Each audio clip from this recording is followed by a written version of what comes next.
Who is Martin Scorsese's greatest collaborator, Robert De Niro or Leonardo DiCaprio?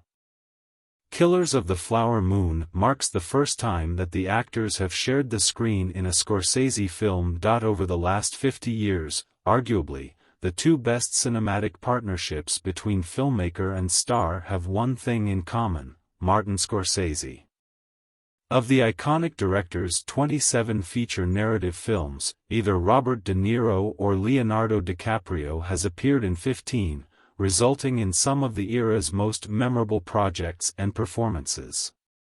And now, for the first time, De Niro and DiCaprio are starring together in a Scorsese film. They previously led director Michael Caton-Jones' 1993 drama This Boy's Life, Killers of the Flower Moon, in which both actors deliver Oscar-worthy turns. Ahead of Killers opening in theaters on Friday, we decided to analyze De Niro and DiCaprio's respective Scorsese resumes in an attempt to crown one of them as his ultimate partner in crime. The De Niro Case.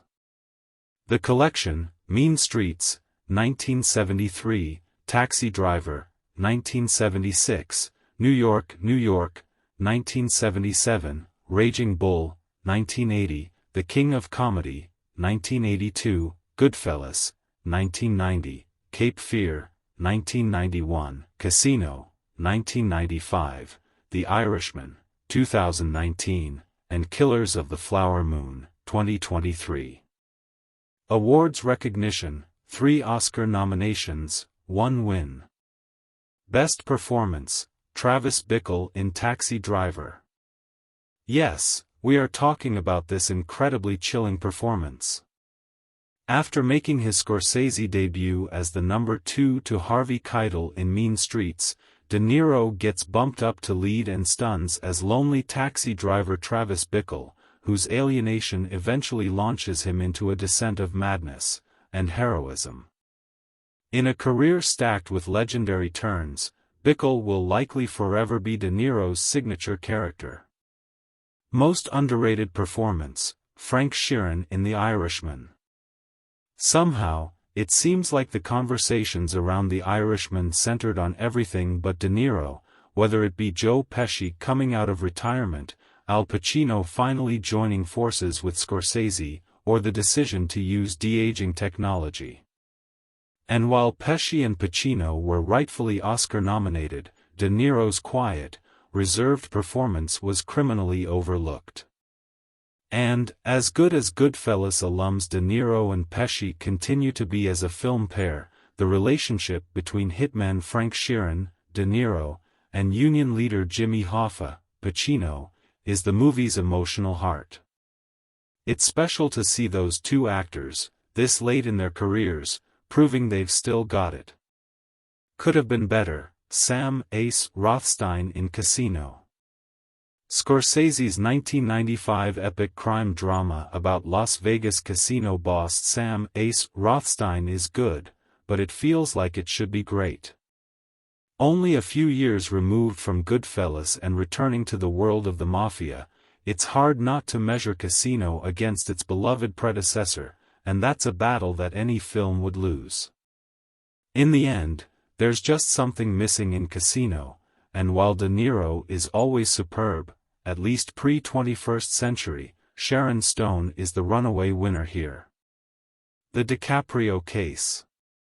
The Collection, Gangs of New York, 2002, The Aviator, 2004, The Departed, 2006, Shutter Island, 2010, The Wolf of Wall Street, 2013, and Killers of the Flower Moon, 2023. Awards recognition: 2 Oscar nominations. Best Performance: Jordan Belfort in The Wolf of Wall Street. In attempting to speak the language of Wolf of Wall Street, once the record holder for expletives in a film, I can only describe DiCaprio as a fine powerhouse in his portrayal of the sex and drug-fueled stockbroker Jordan Belfort. And while DiCaprio's not usually known for making us laugh, Jordan's lengthy Quaalude trip is physical comedy at its finest. It's an iconic performance, further solidifying that he's not leaving his spot as our greatest current movie star. And don't even get us started on how he lost the Oscar to Dallas Buyers Club's Matthew McConaughey. We can't buy that. Most underrated performance, William Costigan in The Departed. Despite essentially being the lead of the film that finally won Scorsese his first and only Best Director trophy, DiCaprio is somehow the forgotten man of The Departed. While Matt Damon, Jack Nicholson and Mark Wahlberg, the lone cast member to be Oscar-nominated here, get the showier roles, DiCaprio gives a more internal showing as Billy Costigan Jr., a rookie cop who was broken long before going undercover.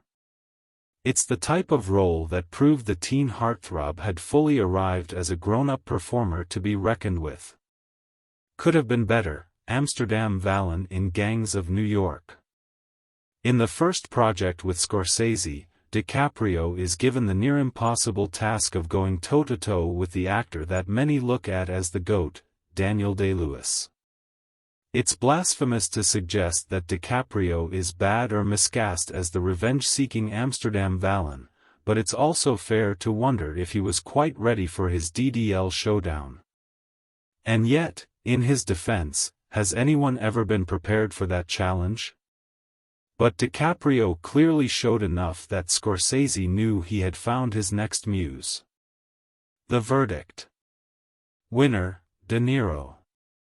Please subscribe, like and hit the notification button for more videos.